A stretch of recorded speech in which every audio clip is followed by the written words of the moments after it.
আচ্ছা, আজকে সরস্বতী পুজোর দিন। আমাদের ড্রেস দেখে বোঝা যাচ্ছে আমার সামনে যে বসে আছে আরাত্রিকা দেবনাথ, আমার ক্লাস 10 থেকে ছাত্রী।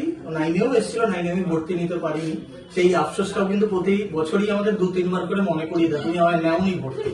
টাইম কনস্ট্যান্টের জন্য ওর টাইম, স্কুলের টাইমিং এর সাথে আমার আর্মি স্কুল, তাই তো? Army school. আর ও আমার মানে এখন 12 দিতে যাচ্ছে এই বছর। প্রথম কথা, আমি ওর ওভারঅল আগে অভিজ্ঞতা এখানকার কিরকম জানতে চাই, কি কি কি মনে হয়েছে, অনেস্ট রিভিউ। প্রথমে যখন তো 9-এ এসেছিলাম তখন তো হলো না, যেহেতু টাইম ম্যাচ হচ্ছে আমার মর্নিং স্কুল। তারপর আমার মা মানে শুনেছিলেন যে আপনি খুবই ভালো পড়ান, তার জন্য আমার মা বললো যে না, 10-এ এবার যখন সময় আছে শুরু থেকেই স্যারের এখানে ভর্তি নেবো। তো আমার প্রথমে একটু যখন প্রথম এসেছিলাম, আমি মানে অতটা জানতাম না কোথায় কি করতে হবে না হবে, যেখানে ভর্তি হবে সেখানে। এবার এখানে আসলাম, প্রথমে একটু ভয় ছিলাম, প্রথমে একটু ভয় লাগতো আপনাকে দেখে। বাট দেন আপনি মানে এত মানে আপনার কাছে অ্যাকচুয়ালি এসে যে 9-এ যে একটা ধাক্কাটা লাগে না, যেটা তো পেয়েছিলাম, 10-এ এসে ওটা আস্তে আস্তে অনেকটা পিক আপ হয়ে গেছিল। এবার আস্তে আস্তে ওটা একটা স্ট্যান্ডার্ড জায়গায় পৌঁছালো।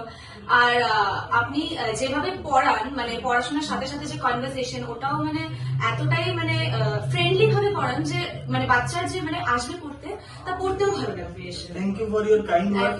ওর সামনে 12, আমরা এক্সপেক্ট করবো যে ওর 12টা খুব ভালো যাক। বাইরে খুব হইহট্টগোল হয়তো আওয়াজ আসবে, কারণ সরস্বতী পুজোর অ্যারেঞ্জমেন্ট চলছে, ওরা পরীক্ষার জন্য এখন ব্যস্ত। কদিন আসতে পারবে জানি না, হয়তো আর 1-2টো মক টেস্ট দিতে আসবে। এখানে একটু মক টেস্ট সম্বন্ধে বল। মক টেস্ট 10-এ বা 12-এ যেটুকুনি যা দিয়েছিস তার কি অভিজ্ঞতা?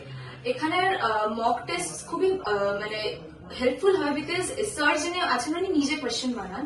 তো এটা একটা কি হয় যে কোন কোন কোয়েশ্চেন আসবে, যেটা প্রত্যেক বছর প্যাটার্ন চেঞ্জ হয়। তো প্যাটার্ন চেঞ্জ হওয়ার সাথে সাথে কোয়েশ্চেনের একটা ধরনও চেঞ্জ হয়, যেটা স্যারের আইডিয়া আছে। তো ওই মক টেস্ট দিয়ে আমার পার্সোনালি খুবই হেল্প হয়েছে, কারণ শুধু তো জানলেই হবে না, ওটা করেও আসতে হবে। আর mock test is like practice before exam, যেটা তুমি এক্সামে ভালো করে গিয়ে মানে লিখতে পারো ওখানে গিয়ে, যেটা তুমি ভেবে রেখেছো করবে। আমার এখানে একটা কথা বলার, মানে আমার এখানে বিডি স্টুডেন্টের আধিক্য বেশি, স্বাভাবিক।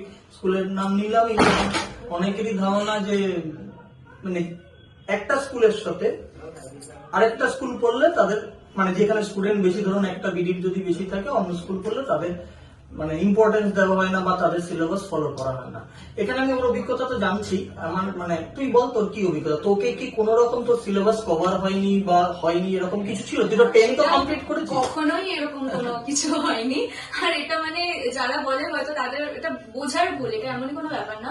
এট the end of the day, মানে at the end of the year, syllabus same, পড়া ওরও বোর্ডস ওরও আমার একই জিনিস। আগে পরে হলেও পড়া ডেফিনেটলি হয়েছে। সেম কোর্স একসাথে পড়লে সুবিধা, সেটুকুনি তো অবশ্যই হয়। এবার ব্যাপারটা যে স্কুলটা ম্যাটার করে না, স্টুডেন্টের এফোর্টটা ম্যাটার করে। আর যথেষ্ট ভালো মেয়ে, 10টা খুবই ভালো দিয়েছিল। কত পেয়েছিলিস 10-এ? স্যার আমি 94.8। ব্যাস, 94.8। এবার 12 হোপফুলি এর কাছাকাছি কিছু করবে, দেখা যাক। তো থ্যাংক ইউ আরাত্রিকা, সরস্বতী পুজোর দিন ছবি তোলার সময় ওকে বসিয়ে রেখেছি। Thank you, by.